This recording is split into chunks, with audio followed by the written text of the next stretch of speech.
CCM, at-risk, all that. Okay. So it used to be that we design buildings, we work them all the way through to CDs, and then we would get bids, hard bids from contractors. And we would basically, the contract documents would be the contract documents, and they would lock the contractor in theory, right, into building that building for that price. That's really changed over the last years. I haven't worked on a bid job in, I don't know, 7 or 8 years would be my guess. Everything is GCCM, and there's a real reason for that. What we would tend to do is we would design this platinum-coated building that the client loved because they got everything they could ever want, and the architect got everything they could ever want, and the bid would come in and we'd be 30% over what anybody had any money to pay for. And then we'd spend the next 6 months stripping all of those beautiful things out of the building, and we'd be in a black depression, right? You know, for the next year. So somebody finally figured out, well, you really need to get the contractor in there earlier so that they can help you understand how much this thing is going to cost, so you don't go down that road. But there's some risks with that too, and I want to be careful how I talk about this, because in my mind, there's a lot of really good contractors out there, and but there is in some ways some fundamental differences in interest between the architect and the contractor that you have to work really hard to get beyond. You really have to come to a place where you have a really strong common vision to get beyond some of those. And GCCM in some ways is putting the fox in the henhouse a little bit, because what's happening is as you're working through all these things, all these changes and all these processes, that contractor that eventually is going to have to build that job for price and for profit, right, is pricing all those things. And there's a real opportunity to steer the jobs in a certain direction. And sometimes it can be very hard as a designer to tell which things are expensive because they're really expensive, and which things are expensive because your contractor just didn't want to do that, right? And I'm being really frank here, and I don't know, I mean, I'm hoping there's some beautiful solution out there somewhere in the way you put this together, but I haven't seen it yet. And I've tried a few of these different recommendations. So to get back to BIM, what that different relationship does is it's that information that I was talking about. Now all of a sudden you have to communicate with the contractor as well. You have to communicate, so guess where some of that time's going. Whereas before you didn't talk to that contractor until you put those drawings out. Now you're going to have to talk to that contractor and keep them up to date and communicate with them about the design and what it's doing. So to descend into the super dry, one of the things that we've started to do recently, and it's crazy to me that it's taken us this long to do this, is e-specs. I don't know if do you guys use any of this stuff at all? Probably not.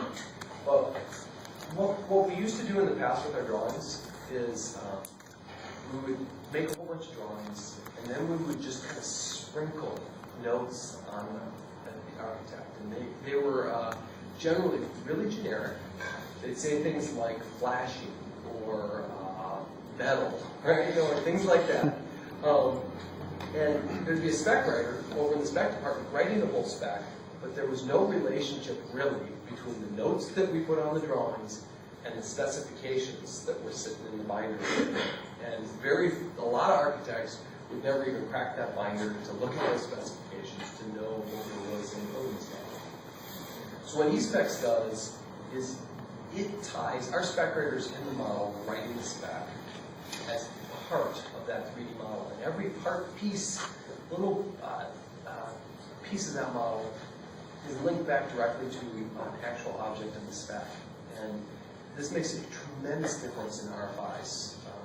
You know, and whereas we used to get hundreds, you know, it can really make a big difference and bring down how much that costs. So another thing that we've been looking at is taking that same gaming engine and adding costing information to it. So that as we're playing, pulling, stretching, we're starting to look at how much roof is there on the building, how much skin. You know, there's a lot of different geometries in buildings that can have twice as much skin for this exact same square footage. That can cost a lot more. How much you're going to have to dig? How deep is the garage? So we've parametricized a lot of that information and put it into a gaming engine so that as you play and pull and work on these things, you can get some real-time costing out of it. Now, I know that a lot of the CM folks out here are going to say that the only thing worse than an architect trying to cost a building is an architect trying to make a program that can cost a building, right? And I will admit that architects are probably not the best people at figuring out how much a building's going to cost, right? But what is neat about this, and what's true about all these tools, is they help you to understand degrees of cost. They help you to understand the things that are going to blow your budget clean out of the sky, or things that are maybe a little smaller, might be absorbed. And they also help you evaluate options and understand the differences between them, and to be able to talk to your client a little more intelligently. So, prefabrication is pretty interesting, and Arthur talked a lot this morning about some pretty interesting prefabrication stories that were pretty fantastic. I wanted to talk briefly about this one because it was interesting to me, and it's one of the most successful uses of prefabrication I've seen. And what happened in this job is we got ourselves into a little bit of trouble. We got really excited about patient rooms and making an amazing patient experience. And so pretty soon we started, for example, kicking the wall out on all the head walls so that as you laid, you aligned the bed, you'd have a better view of the window. And doing a lot of stuff that turned out to be pretty expensive and caused us some problems. And so working with the contractor, what we were able to come up with was a way to prefabricate all of the head walls, all of the plumbing, all of the electrical, everything, all built in advance in the factory, plug and play, so that they would bring these head walls out from this hospital, and to figure out how you got them on a truck, and how many you can get on a truck, and how you get out there. And this was a real win-win-win story because we were able to get a much better building for a much lower price at a much higher quality. So, and what enabled this is BIM.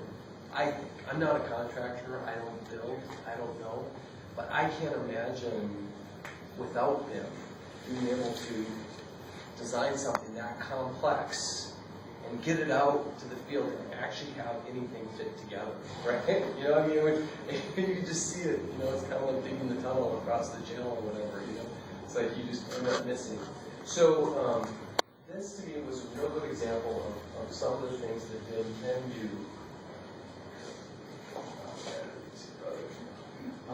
to get that.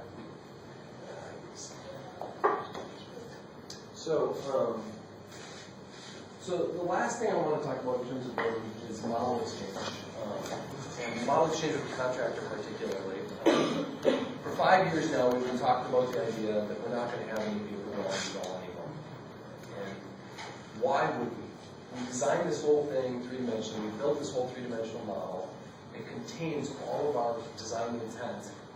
And then we go and we cut hundreds of relatively unclear drawings to that model and deliver that to the contractor, right? To then have them rebuild an entire model and figure out how the whole thing should go together and cost. So for years now, everybody's been talking about the idea and the fact that instead of giving them those drawings, why don't we just give them the model? And what's really interesting to me is that it has not happened, and I don't see any real danger of it happening anytime soon, right? And I think a lot of it has to do with control and liability.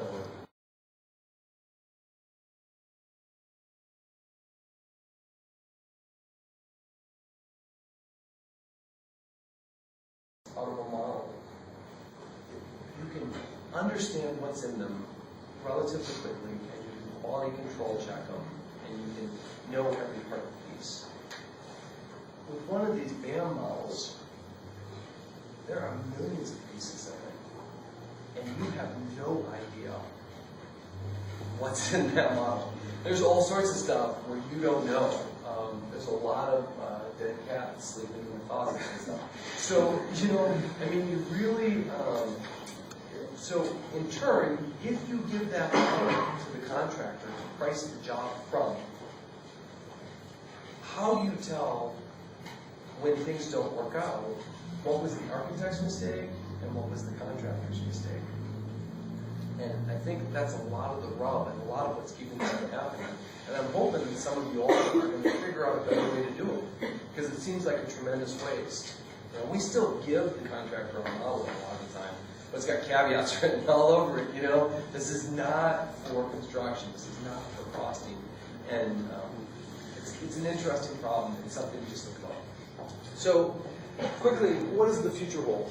I want to just talk about a couple things in terms of this morning. I talked more about inputs and some of the kind of more interesting things that are happening in the way you bring information into the model. Today, I want to talk a little bit more about outputs. So, we had, I'm pretty sure, maybe 5 years ago, this exact same rig at NBBJ, and we were so excited. We were mad. So we had this rig, and we'd bring our clients in, and they could put on this headgear and look around and virtually see what their building was like. It was amazing. Well, you know, what Arthur showed this morning, we now do the exact same thing with an iPad, right? And you can just hold that up and see and understand space pretty quickly. I mean, I don't know, maybe you have to glue it to your forehead or something, but you can look, and everywhere you look, you can see what the building's like. The ability to virtually represent a building is getting stronger at an amazing rate. And it has very much gotten to the point where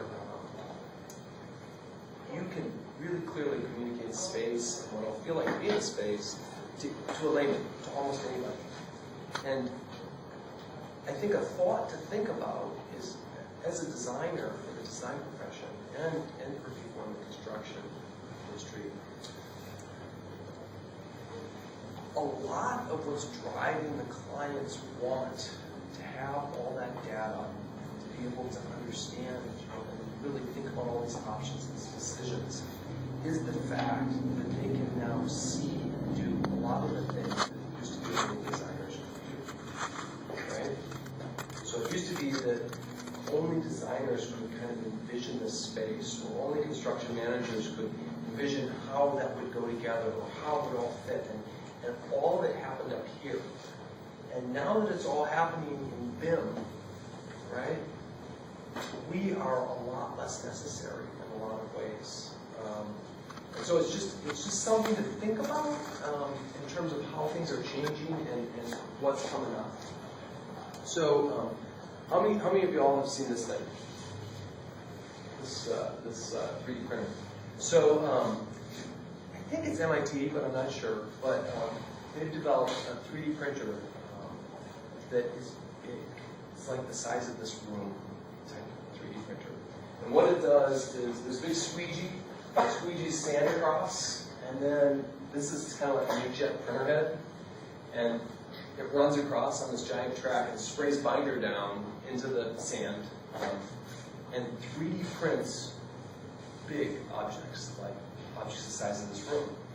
And what an architect has done here is they've designed a house that is going to be completely 3D printed. So this for me really bends my mind. And it's an interesting place in terms of where we're going in architecture. Because if you imagine, a long time ago, everybody built everything by hand. And the hard part was to make everything to be the same. Right? Everything really straight, everything really sharp, all of those things. And idiosyncratic was the norm. And then we got to the place where we are now, where what's really expensive is to have anything unusual, right? Everything is off the shelf, it's stocked and pre-made, and it's all the same. And what these 3D printers are going to do is they're changing now back to the place where it can be cost reasonable to design parts and pieces and things of a building as a one-off, as something that only happens in that building. And so it's kind of interesting to think about what that means for construction in the industry. So this last one, I'll leave you with, Isn't it needing to custom home? is a thought about 4D printing is what they're calling it. This is something that they developed out of MIT that I think is pretty interesting. What they've found is they found ways to 3D print objects that change over time. So this is an example of something that folds in on itself over time. There's different objects that grow over time or do different things. And so what's interesting to me to think about that is when you combine that with these larger printers, can we make buildings that change over time or that expand or that turn or twist or roll? So it's just something to think about in terms of what the future holds and where we're going. So to sum up, I mean, the message I'm trying to get across to you all is that your professional life is not necessarily what you think it's going to be, right? And it's a little different when you get out there. And a huge part of what you're going to be doing is not designing, but communicating. If you don't find ways to do that really effectively and really rapidly, you will find yourself spending all of your time communicating and none of your time designing. So you really need to understand some of these tools and think about how to use them and be ready to make that jump, or you'll be spending a lot of time making records. Thanks. For the pre-design studies that a team at NBBJ was doing for a tech company headquarters, a big kind of data tech company headquarters. And they had been doing pre-design for 2 years on this job. So I don't know how much you guys know all the kind of phases of design and all that works. I'll tell you that the longest I ever worked pre-design is maybe 3 months. And that's for something that's so complicated you can't even believe it, right? You know, when you're trying to figure out some gnarly program that hardly goes together. 2 years is crazy. So what were they doing with all that time? Well, the truth is what clients want from you today is really different. And what they want is they want a ton of different options for every single piece of a design, and they want data to back every single option up. They want you to show them. They want you to show them all the different ways you could do something, and then they want you to prove what the best solution is. And all of that takes a tremendous amount of time as a designer. So what do? Well, one of the things we've been working on a lot at MBBJ is trying to find shortcuts so we have more time to design. So what this tool does is it looks at every single view out of a tower, say, and shoots a rendering of it. So that very quickly you can talk to a client about what all the views are. I've gotten that request a lot. Well, what can I see from the room? This is showing another tool that is a parametric skin tool, where we can look very, very quickly and effectively at 10, 20 different options for how you want to skin a building, and automate the process of showing those options to a client. So automation is the key word here. The faster you can get this stuff out, the more time you're going to have to design and to think about the things that you really care about. So this tool is one of my favorites. I work for a lot of developers, and view is money in the developer world. So the better the view from any space, the more money you can get for it, and it really changes the pro forma on the job. So what this tool does is it just works its way up a tower and shows graphically where you can see views and where views are blocked. Now, there's some things to notice about these tools that are a little different. One is that we've started to communicate with our clients more and more in video form and less in renderings. You know, a picture is worth 1,000 words, and a video is worth 1,000 pictures. What you're looking for when you're trying to do this communication is ways to condense that communication down and to, as effectively as you can, communicate as quickly as you can to the client, because there's so many issues that you're looking at any given time. And if you can't get the answers you need out of your client as quickly as you need them, you will suffer, right? Your job will suffer financially, and you as an architect will be unable, or a designer, or a contractor for that matter, will be unable to realize the design that you want to realize, simply because it just takes too long. You get tired, right? You get tired trying to look at all these options. So this next tool then takes that video worth 1,000 pictures and takes it a little farther. So what this is a gaming engine that we've developed at NBBJ, where in real time you can basically stretch, push, pull, and get data back about daylighting and what the effects are in daylighting in your building. So if you imagine all you're drawing, all you're working with is a line. And it can be curved or straight or wiggle or do all those things. And then what Grasshopper is doing is it's basically adding the floors and telling you how you're doing in terms of daylighting as you work through a bunch of different shapes for possible building. So the gray here represents is the zones that aren't getting any real daylighting, and then the yellow represents daylit zones. And they kind of base this on the GST daylighting guide. So what's really awesome about these tools, and the reason I put them in this communication zone, is that way beyond a video, if you can sit with your client and play with these tools, you are going to be able to get to the place where everybody agrees and all that is studying on so much faster, right? You know, whatever you want to say, teach man to fish, all those things. But the bottom line is nobody believes anything as much as a conclusion they've arrived at themselves, right? It's just really true. And these gaming tools really can help to do that. So this is another version of that. One of the things that we run into daylighting that's really problematic, you guys kind of work with and study daylighting quite a bit, trying to understand, you know, how much light is coming through and how it works. One of the problems that we really run into is as architects, we design all this glass, right? We're really in love with glass. I love glass. I love glass buildings.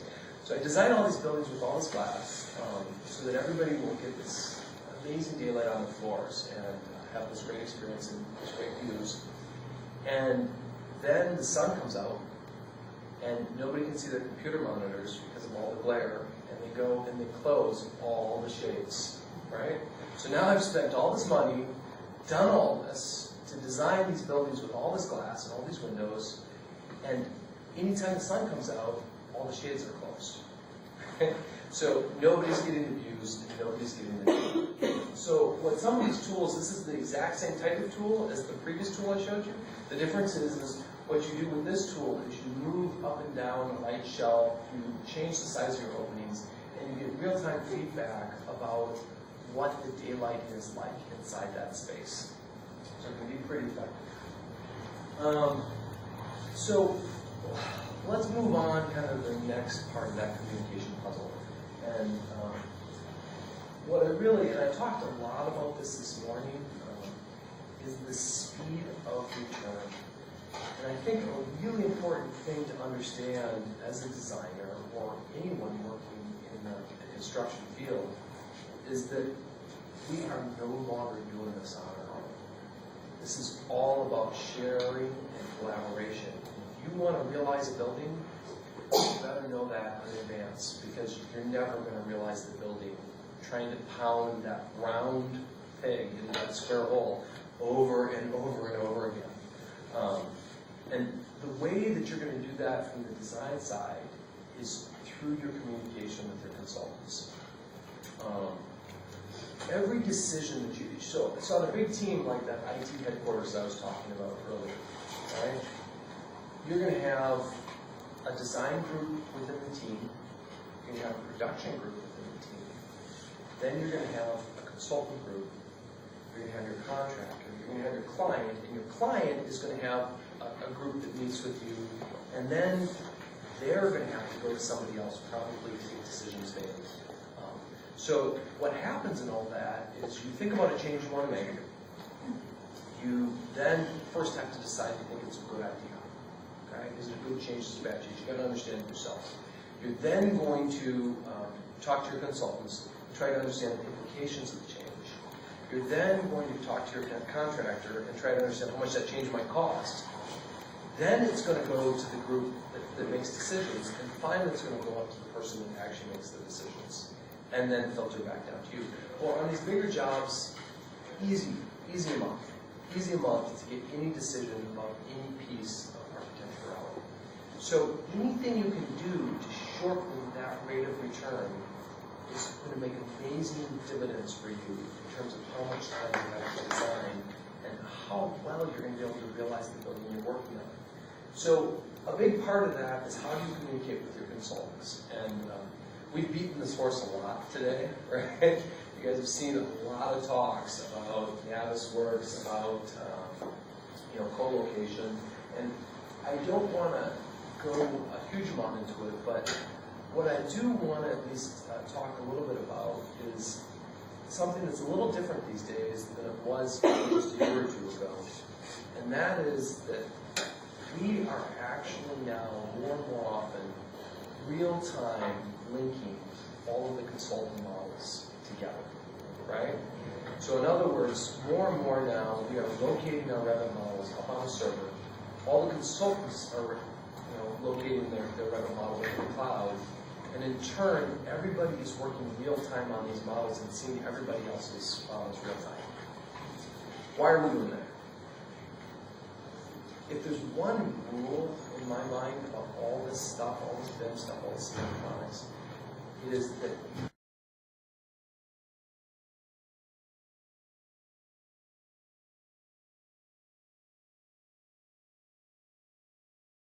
model, and then I fake in the structure so that I could see what the structure was like, and I fake in the mechanical so I could see what it was like. So I would build all the architecture, all the structural, all the mechanical, and the structural engineer would do the same thing, the mechanical engineer would do the same thing, and then you can't forget that we get all done, and the contractor then builds their own duplicate model to build this thing from. And we'll talk a little bit more about that later, but all that duplication, nothing will kill them faster than duplication. Because what happens is a change happens in one place, and everybody else has to manually go in and update their models, right? And you don't do it. You get tired. And so the next thing you know, you're working from a model that's completely out of date with what the structure's doing. So we keep these models live as much as we can these days, and there's implications that come with that. And I know this is a relatively dry topic, but one of the implications of that is you can't just do whatever you want to do with your model anymore. Because you could build something in some way in your model that could double the amount of time it takes your mechanical consultants to do their work. And it could be something silly, it could be something dumb, but it's really essential when you go to do these larger BIM projects, these what we call BIM projects, which is big ass model projects, I mean, these projects that are just, a million square feet and zillions of parts and pieces in every single model. It's really worth your time to sit down and shred and fight all these things out with all your consultants before you even begin. Because it is really hard to take that thread back and get it out. So, Clash, co-location, Navisworks, I'm not going to go into that because we all have been really talking about it and looking at it a lot this morning and this afternoon. But I think what is important to understand is that by having those models live, there's a lot you can do and you can understand and save. I don't know how many times I've called my mechanical engineer and said, what the heck is your giant ducts doing in the middle of my atrium, right? What were you thinking? Why is that thing hanging down there like that? Or called structural and said, why is there a beam or a column coming through the middle of my entry? And more and more these days, you give that call. The moment they draw it, you see it on your screen. And you call them up and you link or you WebEx or Skype, whatever you want. And you show it to them on your screen, and you go through the problems one by one, and it becomes a daily exercise instead of a month or an every 6 months or whatever it is. It becomes much more instantaneous, and it's going to realize your models. So I wanted to hit on energy for a little bit, and I don't know how much you all focus on kind of energy and sustainability and understanding the energy implications of your models or the buildings you design here. Do you guys focus on that at all, or a little bit? Okay. So whether you're a true believer or not, whether you wear grass underwear or do whatever you do, right? The reality is that energy is going to be a big part of what you design. The energy code in the state of Washington has gotten about a third more stringent over the last several years, and it's just going to keep going, right? It's just going to keep going, and so right now the baseline building that we design against has 40% glazing. Next year in Seattle, I'm talking about, in about 6 months, we're going to be designing against a building that's 30% glazing.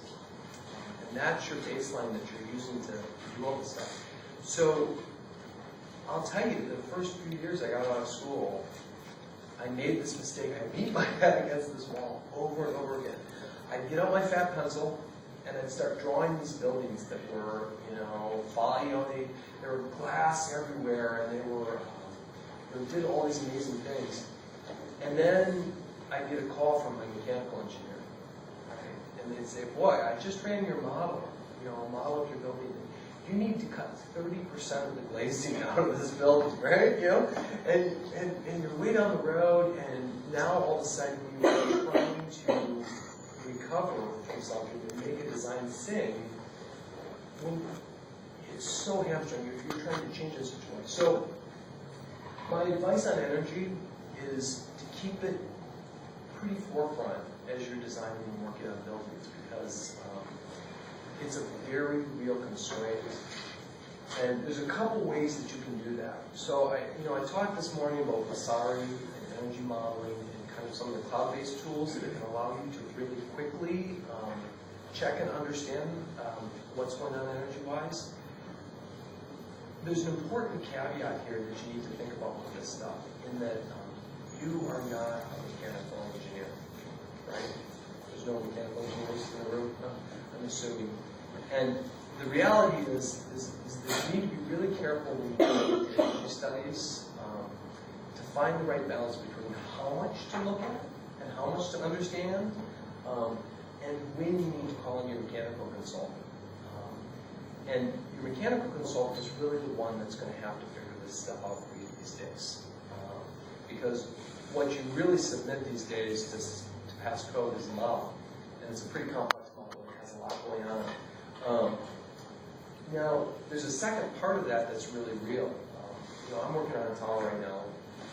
And in the last month, we've changed the floor-to-floor height 8 times. Right?